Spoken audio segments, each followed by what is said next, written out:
시편 115편 15절부터 마지막 절까지 우리 다 같이 일어나셔서 함께 봉독하겠습니다. 시편 115편 15절부터 마지막 절까지. 자, 우리 한 목소리로 같이 읽겠습니다. 시작. 너희는 천지를 지으신 여호와께 복을 받는 자로다. 하늘은 여호와의 하늘이라도 땅은 사람에게 주셨도다. 죽은 자들은 여호와를 찬양하지 못하나니 적막한 데로 내려가는 자들은 아무도 찬양하지 못하리로다. 우리는 이제부터 영원까지 여호와를 송축하리로다.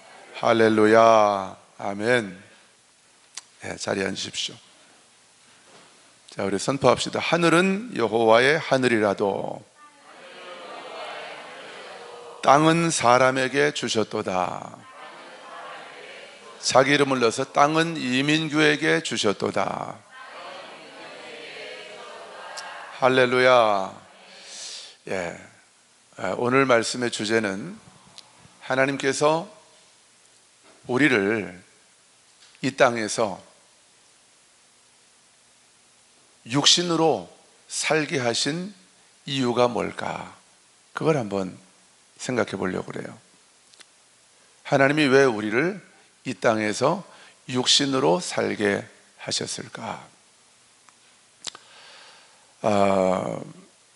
고린도전서 6장 17절을 보면 우리 잘 아는 말씀이죠. 제가 아주 좋아하는 말씀입니다.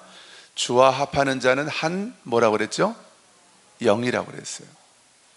예수님 안에 성령님이 계시고 예수님의 영이 바로 성령님이시죠. 그 영과 내 영 안에 있는 영이 똑같다는 거예요. 한 영이라는 거예요. 그러니까 그 영 안에서는 예수님이 그러하신 것처럼 우리도 이 세상에서 그렇게 살아갈 수 있다는 것이죠. 이게 영의 정체성입니다. 그리고 로마서 8장 9절을 보면 누구든지 하나님의 영이 그 안에 거하시면 그 사람은 육에 있지 아니하고 영에 있느니라 그랬어요. 육 안에 있는 게 아니래요. 하나님의 성령이 거하신다고 한다면 나는 정확한 나의 본질은 육이 나의 본질이 아니라는 거죠. 내 육은 내 안에, 내 영 안에 계신 하나님의 영, 그 성령님을 나타내고 그분을 드러내서 하나님께 영광을 돌리면서 살아가는 것이 하나님이 우리에게 육신을 허락하신 이유라는 거죠. 이걸 이제 제가 결론에서 얘기를 해야 되는데 지금 서론에서 주책 없이 먼저 조금 얘기를 해버렸네요. 하여간 잠깐 그 정도만 생각을 하시고, 하나님이 왜 내 영은 완전한데, 내 영은 예수님과 한 영인데 똑같은 영을 내가 가지고 살아가고, 나는 하나님의 영이 내 안에 계시기 때문에 나는 육 안에서 살아가는 자가 아니라 영 안에서 살아가는 자인데, 성령님 안에서 그렇게 살아가는 자인데, 그러니까 성령 안에 있는 의와 평강과 희락, 하나님의 나라가 내 안에 넘쳐나고 있는 사람인데, 그러면 기왕이면 한번 여러분 생각을 해보세요. 우리가 이 땅에서 영으로만 살아가도록 우리를 그렇게 딱 세팅을 해주셨으면 우리가 이 땅에서 고민할 것도 없고 괴로워할 것도 없고, 또 어떤 답답한 일을 만난다고 해서 낙심하거나 불안해하거나 두려워할 이유도 없는데, 하나님이 왜 육신을 가지고 이 땅을 살아가게 하셨을까? 우리가 이 땅을 살아가면서 직면하게 되는 모든 문제는 다 우리가 육신을 가지고 있기 때문에 경험하게 되는 거란 말이에요. 질병, 몸이 아픈 것도 결국은 내가 육신을 가지고 있기 때문에 경험하게 되는 거죠. 여러분, 우리의 영은 아픕니까? 안 아픕니까? 우리의 영은 결코 아프지 않습니다. 내가 육신을 가지고 있기 때문에 허리도 아프고 관절도 아프고 또 위도 아프고 그럴 때가 있는 거죠. 또 재정적인 문제도 우리가 육신을 가지고 이 땅을 살기 때문에 재정적인 어려움, 때로는 가난 때문에 고통받는 일도 있다는 거죠. 또 사랑하는 사람들, 내가 정말 아끼고 사랑했던 사람들하고 관계가 이렇게 어려워지고 깨지는 그런 일들도 우리가 경험을 한단 말이에요. 이게 다 우리가 육신을 가지고 이 땅을 살아가기 때문에 직면하게 되는, 만나게 되는 그런 문제라는 거죠. 그래서 저는 가끔 그런 생각을 해봤던 거예요. 하나님이 왜 우리에게 육신을 주셔가지고 이렇게 죄도 짓게 하고 마귀의 유혹에도 가끔 넘어지게 만들고 몸도 아프게 만드시고 왜 이렇게 재정적인 어려움도 만나게 하시는가? 왜 사람들 때문에 상처를 받게 하시는가? 이런 고민을 저는 가끔 할 때가 있었어요. 여러분은 그런 고민 안 해보셨습니까? 하나님이 좋으신 하나님이신데 왜 나한테 이런 어려움에 직면하도록 육신의 한계 안에 나를 두셨을까? 이런 고민을 해봤단 말이에요. 근데 그런 고민을 쭉 하고 있던 차에 제가 지난주 목요일에 저희 본가하고 처가 양가 부모님들께 어버이날 못 가니까 미리 좀 다녀왔습니다. 근데 왔다 갔다 하면서 차 안에서 또 말씀을 들으면서 또 찬양을 듣다가 계속 묵상하는데 여기에 대한 하나님이 답을 주시더라고요. 왜 하나님이 우리를 이 땅에 이 연약한 육신의 몸으로 있게 하시는가? 거기에 대한 하나님이 주신 어떤 그 말씀들 또 감동들을 조금씩 이렇게 풀어가면서 여러분과 나누려고 합니다. 자, 우리는 지난주에 에베소서 1장 3절 말씀에서 하나님께서 그리스도 안에서 하늘에 속한 모든 신령한 복을 다 우리에게 주셨다고 그렇게 말씀을 배웠죠. 그렇죠? 우리가 앞으로 하는 걸 봐서 하나님이 주실지 안 주실지를 결정하시는 것이 아니라고 그랬죠? 이미 그리스도 안에서 하나님이 다 주셨다고 그랬죠. 모든 신령한 복. 그러니까 하늘에 속한 하늘에 있는 모든 신령한 복을 다 우리가 받았기 때문에 여러분, 우리의 영 안에서는 우리에게 부족한 것이 있습니까? 없습니까? 없습니다. 다윗이 여호와는 나의 목자시니 내가 부족함이 없다고 그랬죠. 이것이 육신적인 삶으로는 부족한 것이 있죠. 다윗도 사람인데 부족한 것이 없겠습니까? 제가 이렇게 설교한다고 해서 저에게 부족한 것이 현실적으로 없겠습니까? 그렇지만 다윗이 없다고 고백하잖아요. 이게 영의 고백인 거예요. 아직 성령님이 다윗 안에 들어가서 내주하시진 않았지만 다윗은 하나님의 사람이고 하나님의 성령의 감동을 받아서 그 이끌림을 받았던 사람이란 말이에요. 그러니까 다윗이 여호와가 나의 목자시기 때문에 나에게 부족함이 없다고 고백하는 거예요. 여러분, 우리의 왕이 되시며 우리의 신실하신 좋으신 아버지시며 선하신 목자 되신 하나님이 영으로 저와 여러분 안에 우리 아버지가 계십니다. 그러므로 우리는 부족함이 없는 것입니다. 그래서 그리스도 안에서 하늘에 속한 모든 신령한 복을 우리에게 다 주셨다고 말씀하고 있어요. 그런데 오늘 본문을 보니까 오늘 본문을 묵상하니까 이건 더 놀라운 하나님의 선포가 하나님이 이미 우리에게 주신 것들이 나와 있어요. 자, 15절 또 보세요. 15절, 우리 15절 한번 더 읽겠습니다. 시작. 너희는 천지를 지으신 여호와께 아멘. 자, 복을 다 주셨대요. 하늘에 속한 모든 신령한 복을 그리스도 안에서 우리에게 다 주셨대요. 이건 과거형이고 과거형이 아니라 현재 완료입니다. 과거에 주셨고 그 주신 것이 지금도 여전히 나에게 영향을 미치고 있는 거죠. 그 복이 나한테 흘러 넘치고 있는 것이죠. 근데 오늘 말씀은 한 걸음 더 나아가서 우리는 천지를 지으신 여호와 하나님께로부터 복을 받는 자래요. 할렐루야. 복을 받는 자래요. 그래서 제가 히브리어 원어 성경을 살펴봐서 이게 문법적으로는 어떤 의미인가 제가 더 자세히 들여다봤더니, 자, 복을 받는다는 게 무슨 말이냐면 히브리어 문법으로는 현재 진행형 수동태예요. 수동태 아시죠? 능동은 내가 하는 겁니다. 수동은 내가 받는 거예요. 누군가로부터 받는 거예요. 근데 현재 진행형 수동태래요.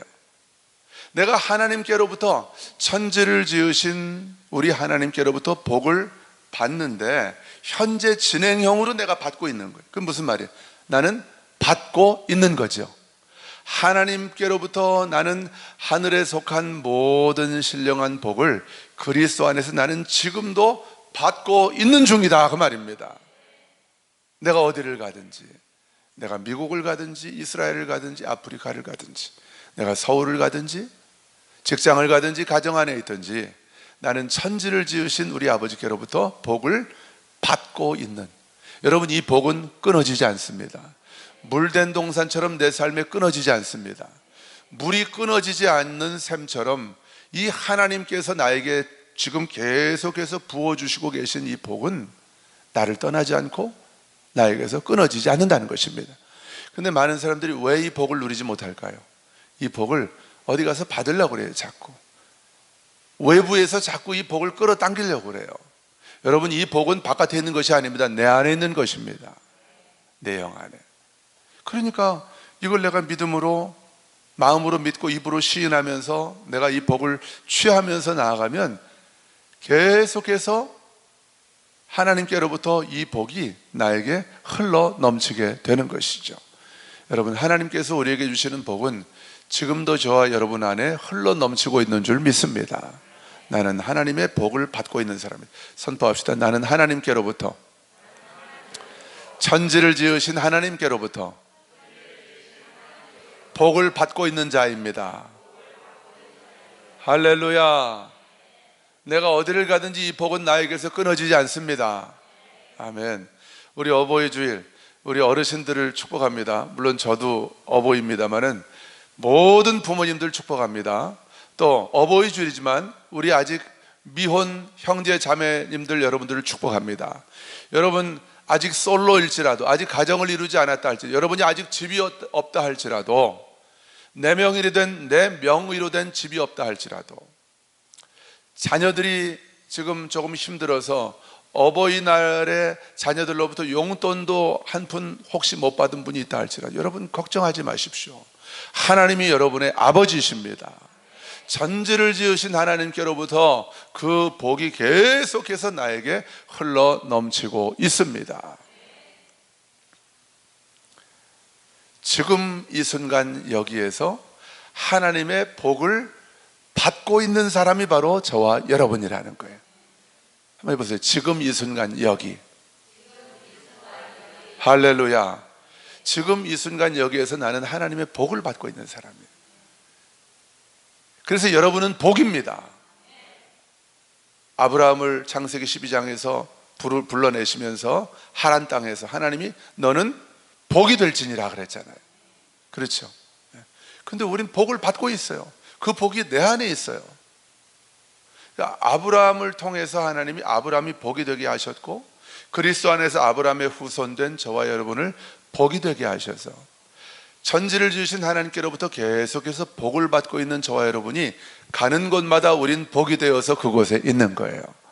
여러분이 복이기 때문에 여러분의 가정이 복을 받는 것입니다. 여러분의 남편이 복을 받는 것입니다. 여러분의 아내가, 여러분의 자녀들, 손주들이 복을 받는 거예요. 내가 복이기 때문에. 선포합시다. 나는 그리스도 안에서 복입니다. 아멘. 자, 그리고 16절 말씀에서 뭐라고 그랬어요? 하늘은 여호와의 하늘이라도 땅은 사람에게 주셨도다. 아멘.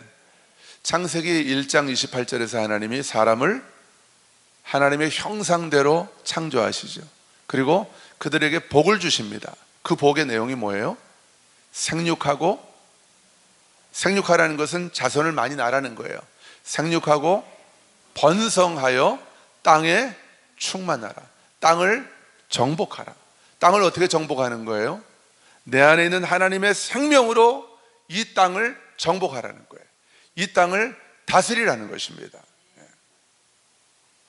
그래서 땅은 사람에게 주셨다고 말해요. 하늘은 하나님의 것이지만, 그래서 뜻이 하늘에서 하나님의 뜻이 완전하게 이루어진 것처럼 하나님의 뜻이 이 땅 가운데서도 이루어지기를 하나님은 원하시는 거예요. 아니, 그렇게 하나님은 창조하신 것입니다.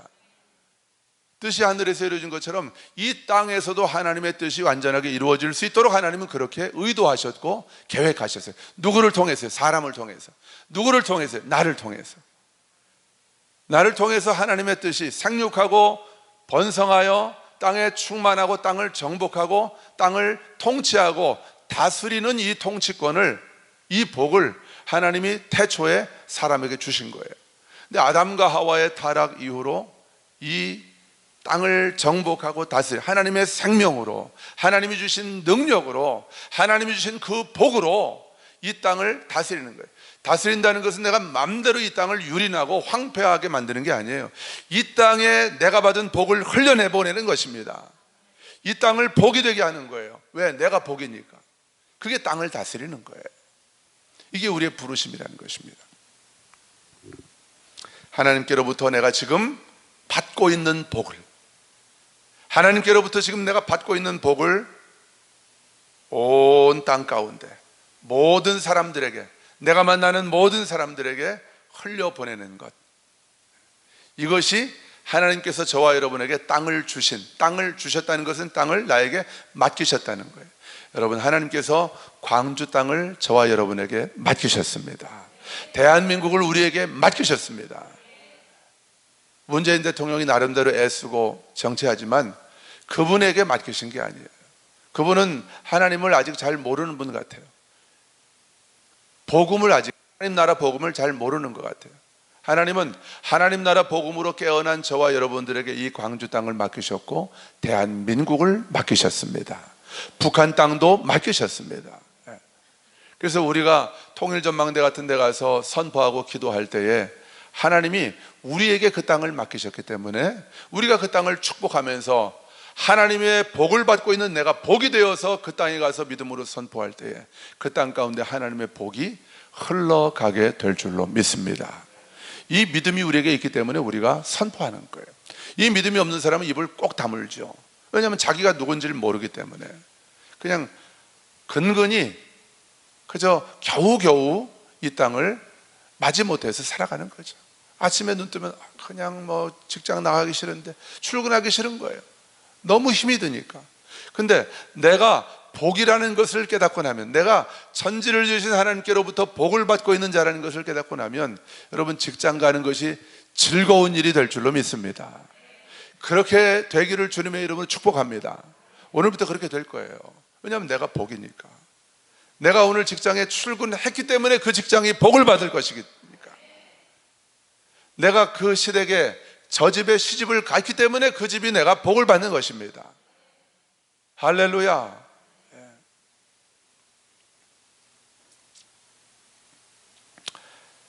자, 그런데 말이죠, 우리가 이 땅에서 복이 되어서 하나님의 복을, 하나님께로부터 받고 있는 복을 흘려보내는 것이 우리의 부르심이고 하나님의 계획인데, 그러면 내가 육신에는 전혀 영향을 받지 않고 오직 영으로만 살아갈 수 있는, 이 영으로만 살면서 성령님의 인도하심만 따라갈 수 있는 그런 사람으로 나를 살게 하셨으면 좋잖아요.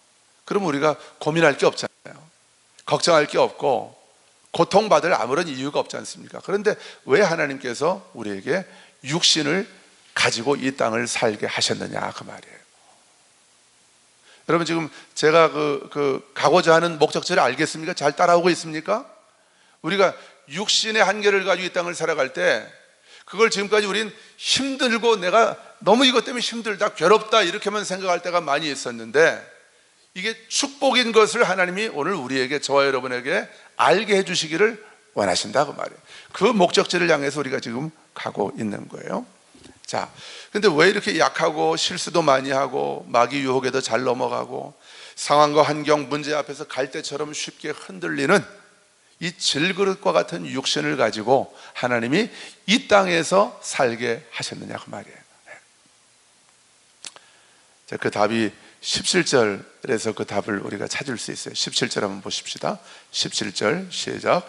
죽은 자들은 여호와를 찬양하지 못하나니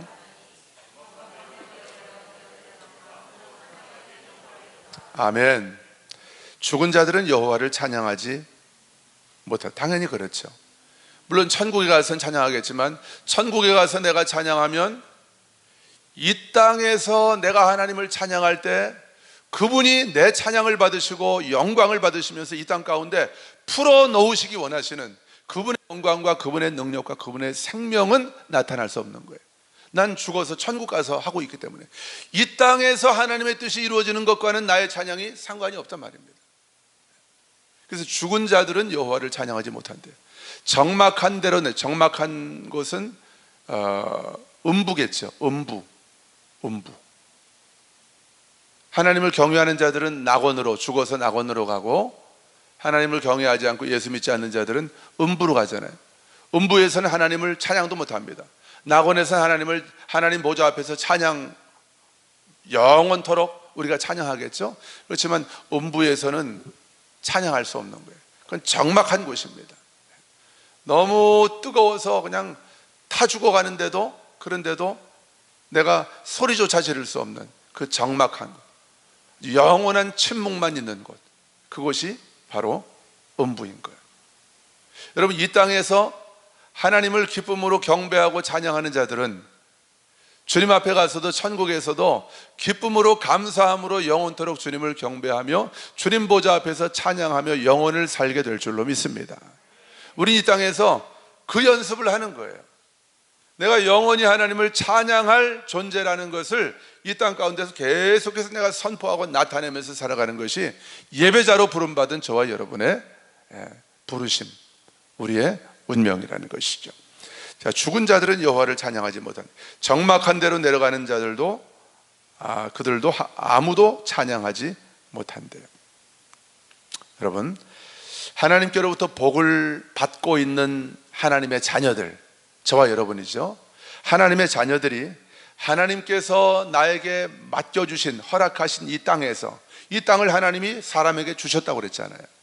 하나님이 나에게 맡겨주신 이 땅에서 생육하고 번성하며 땅에 충만하고 땅을 하나님의 생명으로 정복하고 다스리며 내 안에 계신 하나님을 나타내고 내 안에 있는 하나님의 생명과 이 사랑과 하나님의 복과 이 하나님의 은혜를, 이 하나님의 능력을 나타내므로 하나님께 영광을 돌리고 하나님을 높이고 하나님을 찬양하며 살아갈 수 있도록 저와 여러분에게 허락된 시간은 지금입니다. 지금 이 순간입니다. 우리가 이 땅에 사는 동안이다 그 말입니다. 이 땅에 호흡을 가지고 육신을 가지고 살아가는 자들만 하나님을 나타낼 수 있는 거예요. 여러분, 하나님은 내 영 안에 계시잖아요. 내 영은 내 육신 안에 있고, 그러니까 육신을 주신 이유가 뭐냐?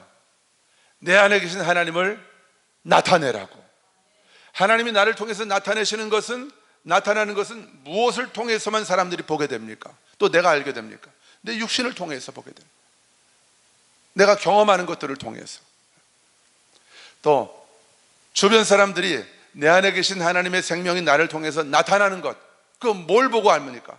내 육신을 통해서 하나님의 영광이 나타나는 것, 내 삶에 하나님의 뜻이 이루어지는 것을 그들이 보면서, 그들이 눈으로 보면서, 아하, 하나님이 살아계시는구나, 할렐루야, 저 사람이 믿는, 저 사람이 그렇게 입버릇처럼 밥만 먹고 입만 열면 얘기하는 그 하나님 살아계시다 하는 그 얘기가 내가 뭔지 몰랐는데 저 사람을 보니까 하나님은 살아계시는구나, 할렐루야. 그거 하라고 저와 여러분에게 육신을 주신 거다 그 말입니다. 아멘. 그거 아니라고 한다면 하나님이 저와 여러분을 이 땅에 두시는 게 좋아요, 빨리 데려가시는 게 좋아요? 그게 아니라고 한다면. 그렇잖아요.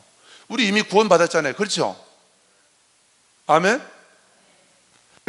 남은 기간 동안 우리가 육신 가지고 있기 때문에 때로는 낙심도 하고 슬퍼하기도 하고 몸도 아플 때도 있고 가난 때문에 울 때도 있고 남편 때문에 속상해서 울 때도 있고 또 마귀의 유혹에 넘어가서 죄 지을 때도 있고, 이 육신 가지고 남은 생애를 이렇게 살아가야 돼. 계속 이 상태로만 내가 살아가야 된다면 정말 불행이죠. 비극이죠. 그래서 하나님 나 좀 빨리 데려가 주세요, 이런 기도가 나올 수밖에 없죠. 그런데 오늘 말씀 우리가 깨닫고 난다면, 하나님 나 빨리 데려가 달라고 말하지 않겠습니다. 내가 사는 날 동안 내 안에 계신 하나님을 난 나타내면서 살 것입니다. 하나님의 영광을 나를 통해서 나타내기 원합니다. 내 안에 있는 하나님의 사랑과 생명과 하나님이 나에게 지금 계속해서 부어주시고 있는 이 복을 나타내면서 내가 하나님 찬양하면서 살아가기를 원합니다. 내 삶을 보면서 내 육신을 통해서 드러나고 나타나는, 나의 몸을 통해서 드러나고 나타나시는 이 하나님의 영광을 사람들이 보면서 그들의 입술로 하나님을 찬양하게 되는 것, 아버지, 그게 내 삶의 유일한 소원이고 갈망이고 목적이고 이유인 줄로 믿습니다. 이렇게 우리가 살아간다면 우리가 살아가는 목적이 다른 거죠. 내일 아침에 눈을 뜰 때 저와 여러분은 오늘하고는 완전히 달라져 있을 것입니다. 왜냐하면 내가 살아가고 있는 이유를 깨달았기 때문에, 내가 이 땅에서 육신의 한계를 가지고 살아가는 이유를 깨달았기 때문에 그런 거예요.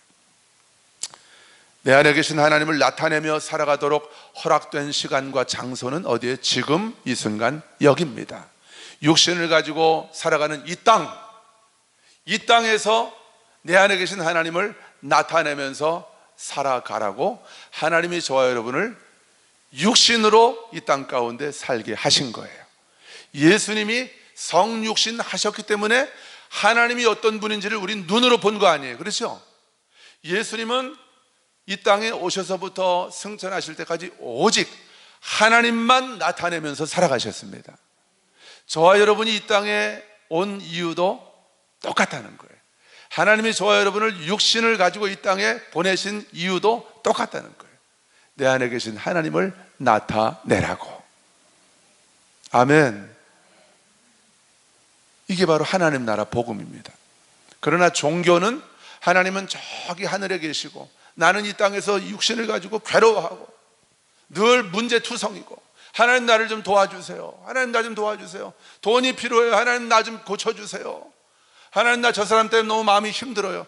그냥 죽을 때까지 이렇게 아등바등 안절부절 그렇게 하면서 살아가라고 종교는 우리에게 얘기하는 거예요. 기독교 신앙을 가지고 있지만 종교 생활을 하고 있는 분들이 얼마나 많은지 몰라요. 불행하게도 그들을 깨우는 주님의 나팔로 하나님이 저와 여러분의 삶을 사용하기를 원하시는 거예요. 근데 기독교는 종교가 아니에요. 기독교는 생명입니다. 내 안에 있는 예수님의 생명, 하나님의 생명을 나타내는 것, 이것이 바로 기독교라는 거예요. 육신의 몸을 벗어나고 나면 이 땅에서 하나님을 나타내고 싶어도 못 나타내는 거예요. 그죠? 나타내고 싶어도 못 하는 거예요. 천국 가면 이 땅에 있는 사람들에게 내가 할 수 있는 것 아무것도 없습니다. 그럼 이 땅에서 지금도 예수님 몰라서 만나지 못해서 죽어가고 있는 그 영혼들을 살릴 수 있는 유일한 기회는 이 땅이라는 거예요. 아멘. 여러분, 부모님들 잘 들어보십시오. 여러분들이 자녀들을 아무리 사랑해도 여러분들이 돌아가시고 천국 가면 끝이에요.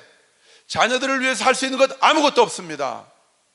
자녀들을 위해서 지금 내가 할 수 있는 것 이 땅에서요. 이 땅에서 자녀들을 위해서 기도하고 그 자녀들에게 내 안에 계신 하나님의 생명을 그 자녀들에게 나타내고 하나님이 살아계신 것을 내가 그 자녀들에게 보여주고, 그럴 수 있는 유일한 시간, 기회는 어디에요? 이 땅이라는 거예요.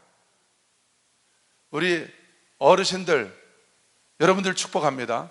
여러분들 남은 생애를 통해서 여러분 안에서 살아서 역사하시는 하나님의 생명을 여러분의 자녀들과 손주들에게 계속해서 나타내시다가 주님 품에 안기는 여러분들 되시기를 주님의 이름으로 축복합니다. 어버이 주일에 효도 좀 하자 이런 설교할 수 있어요. 여러분, 효도 좀 하는 게 그게 다가 아니라는 거예요. 가장 큰 효도는 내가 이 땅에서 육신을 가지고 살아갈 때에 내 안에 계신 하나님의 생명을 나타내며 살아가는 것이 가장 큰 효도인 줄로 믿습니다. 내 안에 있는 하나님의 생명을 내가 부모님에게 나타낼 때 그게 가장 효도죠. 내 안에 있는 하나님의 생명이 내가 부모님에게 나타내면 그 부모님이 복을 받게 되는 거예요. 그거보다 더 큰 효도가 어디 있겠습니까? 효도도 이 땅에서 내가 육신을 가지고 살아갈 때만 할 수 있는 거예요. 어버이 살아계실 때만 효도할 수 있는 거예요. 제가 목회하면서 한 번도 어버이날 올라갔던 적이 없습니다. 바쁘다는 핑계가 하나고, 또 하나는 좀 너무 피곤하더라고요. 좀 귀찮기도 하고, 또 목회 일정이 계속 있으니까. 목회를 핑계로 또 우리 아버지도 또 올라오지 말라는 거예요. 너는 내 아들이기 전에 하나님의 아들이고 주의 종이니까, 먼저는 교회니까 올라오지 말라고 하시는 거예요. 그래서 저는 그 말을 진짜로 믿고 한 번도 안 올라갔습니다. 여태까지. 불효막심한 아들이었죠. 근데 계속해서 이번 어버이날은 못 올라갔지만, 이번에 한번 올라가서 양가 부모님을 뵙고 인사드리고, 그리고 오라고 하는 이 감동이 계속해서 올라오는 거예요. 목요일 날 아침을 먹고 고민하고 있는데, 제 육신의 생각은 안 가야 되겠다. 금요 기도회도 있고, 또 주일 설교도 준비해야 되니까 피곤하니까 안 가야 되겠다. 또 우리 아버지도 나더러 오지 말라고 늘 그러셨으니까 올라가면 또 뭐라고 하실 거다. 안 가야 되겠다는 생각이, 육신의 생각이 계속 저를 누르고 있는 거예요. 근데 이 영에서 올라오는 생각은 가야 된다는 거예요. 가서 네 안에 있는 나의 사랑을, 나의 생명을 너희 아버지 어머니에게, 장인 장모님에게 흘려보내고 나타내라고 하는 감동이 계속 올라오는 거예요. 그래서 아침을 먹고 올라갔습니다. 올라갔어요.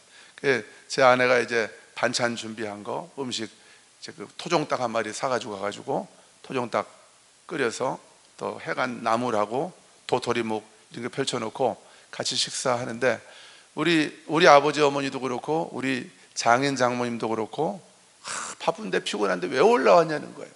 왜 올라왔냐고. 그냥 있지. 근데 그렇게 말하시는데 얼굴은 너무 행복해 하시는 거예요. 왜 왔냐고 하는데 왜 올해만 왔냐, 꼭 이렇게 들리는 거예요. 왜 작년에는 안 하냐, 이렇게 들리는 거예요. 너무너무 좋아하시는 거예요.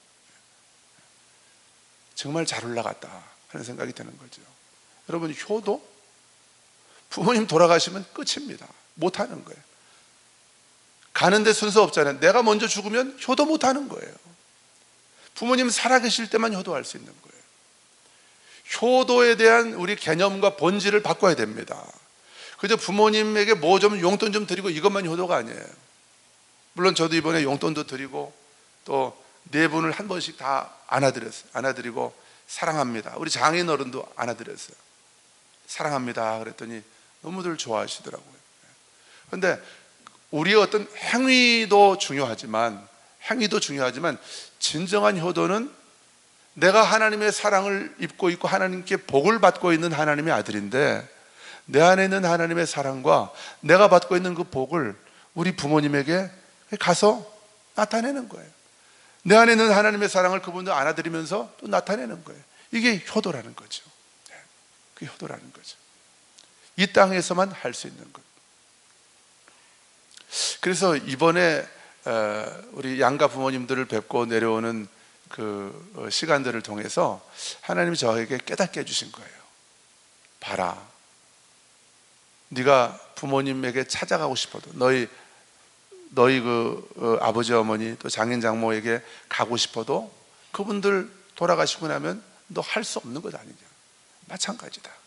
네가 나의 아들이고 네 안에 내가 있고 네가 내 안에 있는데, 나의 생명이 너를 통해서 나타나고 더 한 영혼이라도 더 네 안에 있는 나의 생명이 너를 통해서 그들에게 나타나고 그들이 나를 만나게 되려면, 이 땅에서 네가 육신을 입고 살아가는 이 땅에서 이 땅에서의 시간만큼밖에는 너는 할 수 없다는 거죠. 이걸 깨닫게 해주시는 거예요. 그러면서 하나님이 왜 우리를 육신을 가지고 이 땅에 살게 하셨는지 그 이유를 깨닫게 되는 거예요. 여러분, 우리에게 육신을 주신 하나님을 찬양하십시다. 하나님께 영광을 돌리십시다. 짜증내지 마시고, 몸 아프다고.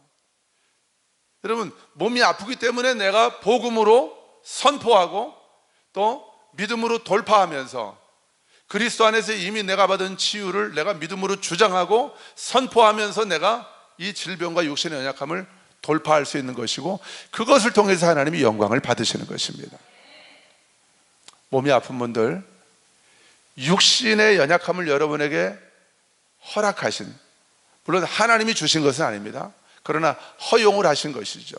원수 마귀의 공격, 또 나의 연약함, 나의 잘못된 생활 습관, 유전적인 기질, 이런 것 때문에 허용을 하신 것이죠. 그러나 하나님이 허용하신 이 육신의 연약함을 내 안에 계신 하나님의 생명을 드러내는 기회로 사용하게 되는 저와 여러분 되기를 주님의 이름으로 축원합니다. 여러분, 그러면 어떻게 하면 우리가 육신으로 살아가는 이 땅에서 내 안에 계신 우리 아버지 하나님이 나를 통해서 마음껏 나타나시게 할 수 있을까요? 내 삶을 통해서 하나님의 영광을 받으시고 높임을 받으시고 찬양을 받으시게 할 수 있을까요? 어떻게 하면? 우리가 육신을 가지고 이 땅에서 살아가면서 어떻게 하면 내 안에 계신 하나님이 나타나실 수 있을까요?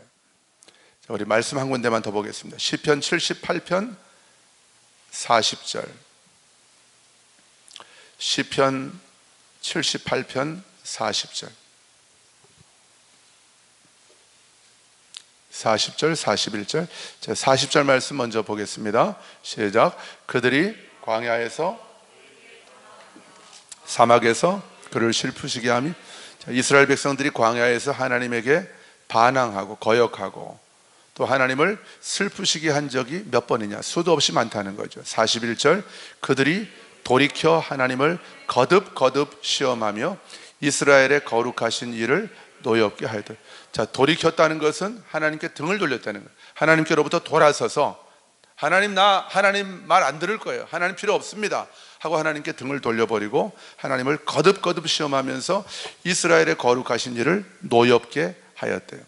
이 노엽게 했다고 하는 히브리어 원어의 본래적인 의미는 누군가에게 고통과 상처를 주어서 그를 슬프게 하는 거예요. 그게 노엽게 하는 것의 히브리어 원어의 의미입니다. 누군가에게 고통과 상처를 주어서 그 사람의 마음을 아프게 하는 거예요. 그 사람을 슬프게 하는 거예요. 이게 노엽게 하는 것입니다. 이스라엘 백성들의 반역과 하나님에 대한 거절과 또 하나님을 거듭 시험하는 거예요. 하나님이 살아계시면 한번 해보십시오. 이거 해주면 내가 하나님 믿을게요. 내 병 고쳐주면 하나님 믿을게요. 내 이 가난의 문제 해결해 주시면, 우리 아들 대학 보내주시면, 우리 아들 삼성 기업에 취직시켜 주시면 내가 하나님 믿을게요. 이 하나님을 거듭 시험한다는 거예요. 그것이 하나님의 마음에 상처를 주고 고통을 주어서 하나님을 슬프게 했다는 거예요. 많은 사람들이 그렇게 하나님과 관계하고 있는 사람들이 많죠. 그런데 이 히브리어 언어 성경을 제가 찾아보다가 깜짝 놀란 게 있어요. 노엽게 하였다, 하나님께 상처를 주고 고통을 주어서 하나님을 슬프게 하였다고 하는 이 히브리어 단어에 또 다른 뜻이 있어요. 그것은 제한한다는 거예요. 하나님을 제한한다는 거예요. 한계를 긋는다는 거예요. 킹 제임스 버전이라고 하는 아주 그 유명한 영어 성경 있잖아요.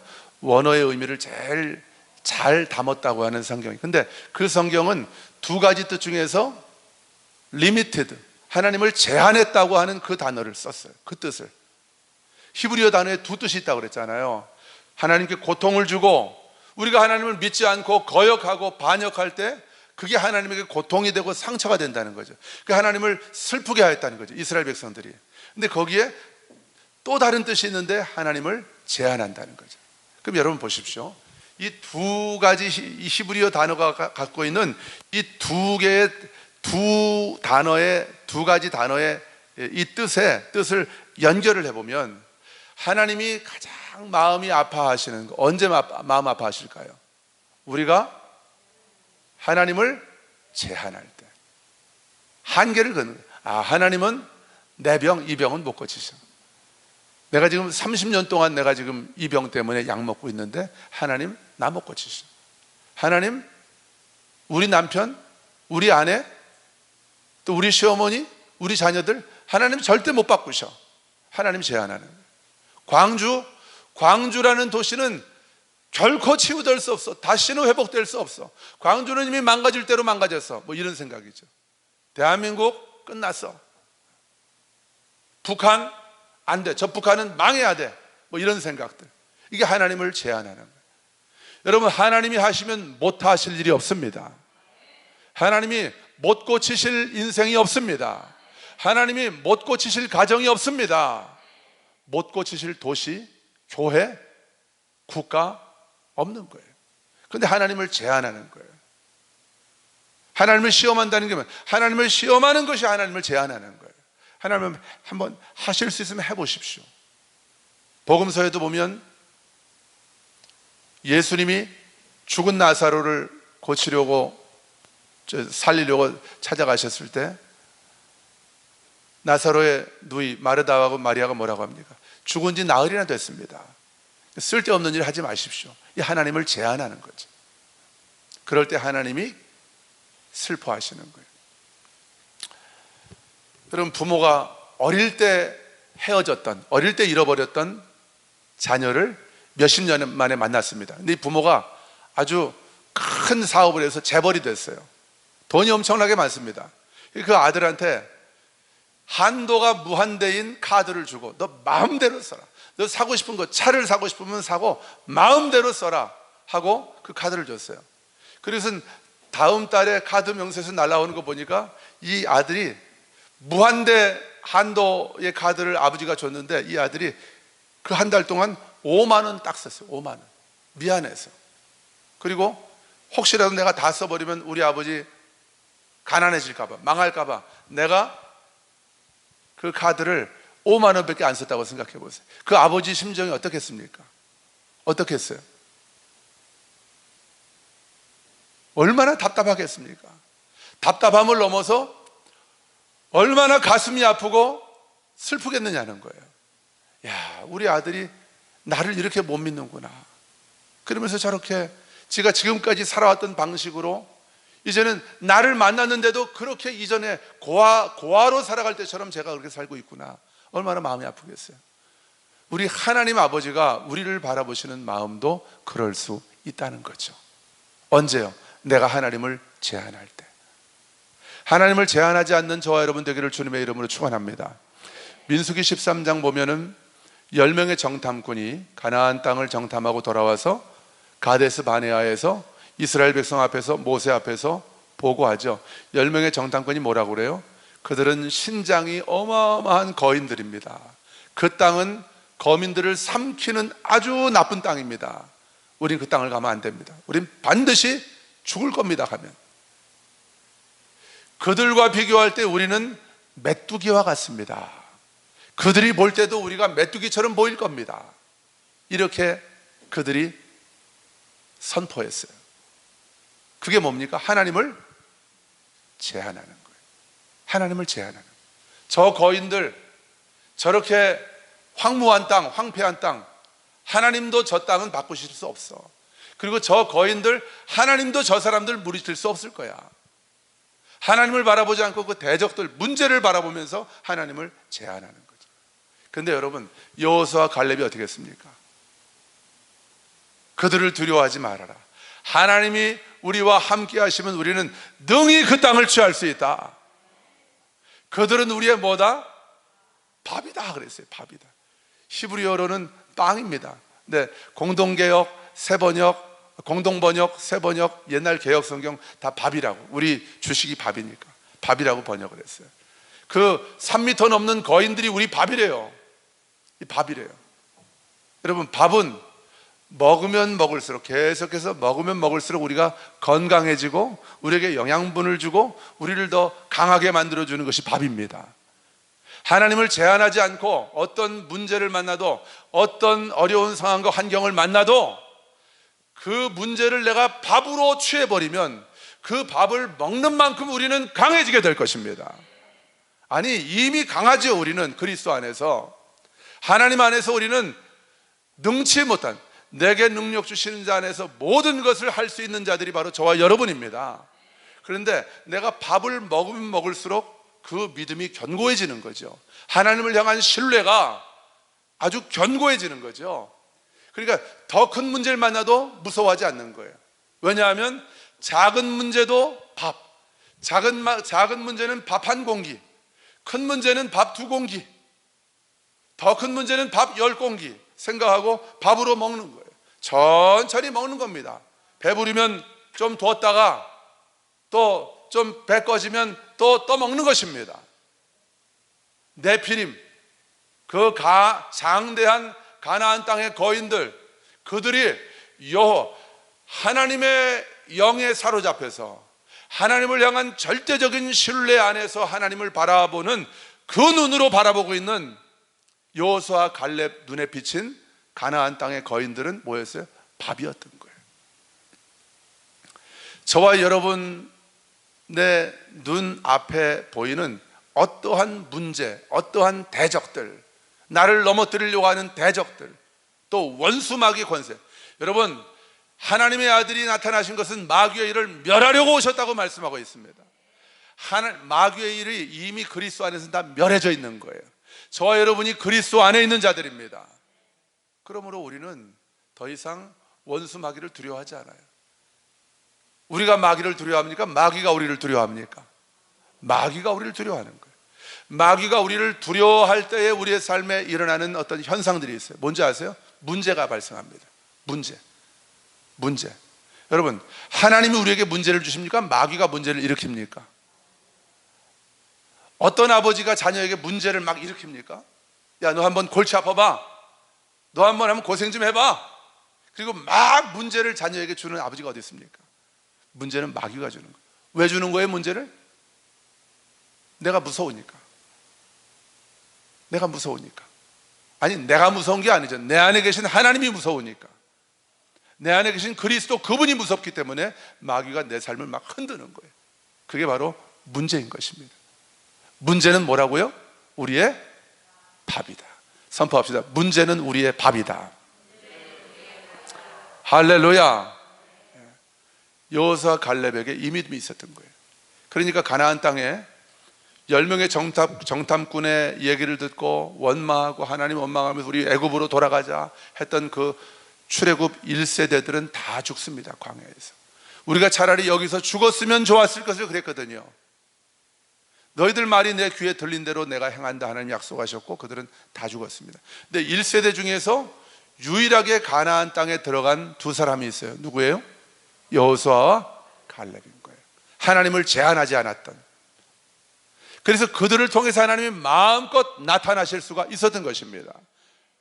그러니까 문제를 밥으로 생각했던 갈렙은 85세가 돼서도 내가 40년 전이나 지금이나 똑같습니다. 모세한테 가서.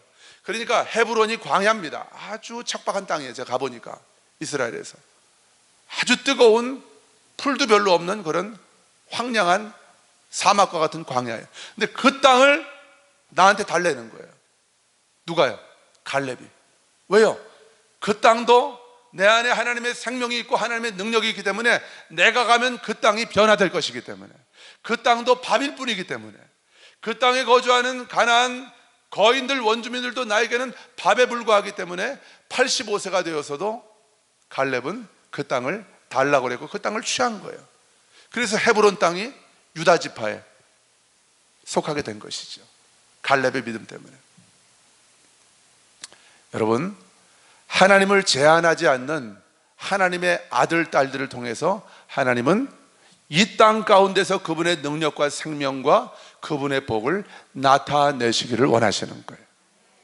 하나님을 제한하지 않는 하나님의 아들, 딸들, 그들이 누굽니까? 바로 저와 여러분입니다. 선포합시다. 나는 하나님의 능력을 제한하지 않는 아들입니다. 내 삶을 통해서 하나님의 생명과 사랑과 능력과 복이 마음껏 흘러가게 될 것입니다. 나타나게 될 것입니다. 할렐루야. 하나님을 제한하지 않는 저와 여러분을 통해서. 육신의 생각은 하나님을 제한하지만, 거짓지 않은 하나님을 제한하지만, 영의 생각은 하나님을 마음껏 일하실 수 있도록 활짝 길을 열어드리고, 하나님 가십시오. 하나님 마음껏 운행하십시오. 하나님 마음껏 역사하시고, 하나님 마음껏 고치십시오. 마음껏 일으키십시오. 우리 안에 있는 하나님의 생명을 풀어놓아 다니게 하라. 제한하지 말라는 거죠. 그렇죠? 나사로가 무덤에서 나왔을 때, 나사로야 나오너라 했을 때 나사로가 온 몸을 배로 동이고 나왔잖아요. 그러니까 다 팔도 발이도 묶여가지고 나사로가 꼼짝달싹 못하는 거예요. 예수님이 하신 말씀이 뭐예요? 풀어놓아 다니게 하라. 여러분, 우리 안에 천지를 지으신 하나님의 생명과 능력이 저와 여러분 안에 있습니다. 내가 그분을 육신의 생각으로 제한하지만 않는다면, 그분을 내 안에 있는 생명을 풀어놓아 다니게 하기만 한다면, 저와 여러분의 밟는 땅마다 하나님의 나라가 될 것입니다. 그 땅 가운데 내가 만나는 그 영혼들 안에 하나님의 치유와 생명의 역사가 나타나게 될 것이며, 그 일을 통해서 하나님이 찬양을 받으시고 영광을 받으시게 될 것입니다. 그렇게 하실 주님을 찬양합니다. 할렐루야. 우리 영광의 박수 올려드리십시다. 아멘. 감사합니다. 하나님 감사합니다. 찬양하십시다. 지금까지 지내고 다 같이 일어나셔서 찬양하십시다.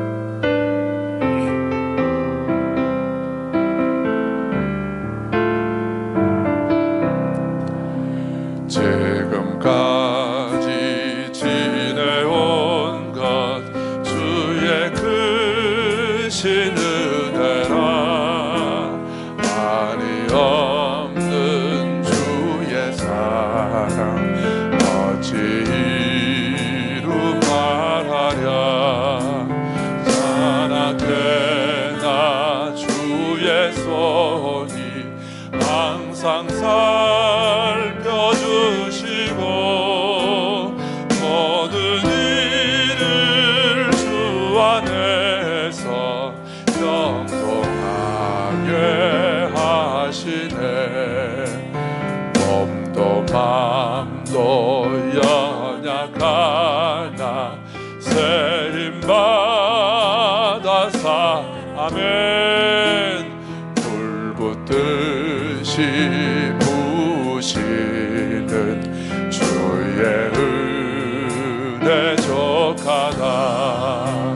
사랑 없는 거리에 나 험한 산길 헤맬 때 주의 손을 굳게 잡고 찬송하며 가리. 주님 다시 배울라리. 주님 다시 배울라리.